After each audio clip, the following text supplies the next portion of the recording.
করছি মালিক, আমার গুনার দিকে তাকাইলে মাফের কোনো আশা করা যায় না। আল্লাহ আমি তো গুনাহ করছি, তুমি আর ছাড়া কেউ জানে না। আমার সন্তান যদি আমার গুনার ব্যাপারে জানতো, বাবা বলে কোনোদিন ডাক দিত না, মা যদি জানতো মা সন্তান বলে ডাক দিত না, এলাকার মানুষ জানলে নেতা বলে আমার ডাক দিত না। এত বড় গুনাহ করছি, আল্লাহ তুমি জানো, তুমি মাফ করে দাও।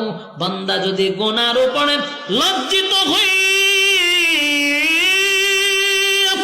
গুনার উপরে লজ্জিত হইয়া জীবনের সব গুনার উপরে যদি লজ্জিত হয়ে যায়, আর যদি বলে মালিক বুঝতে পারি নাই, অন্যায় করে ফেলেছি, অপরাধ করে ফেলেছি, আল্লাহ নিজের মাথায় তো নিজে কুড়াল মারছি গো, আর কোনদিন গুনাহ করব না।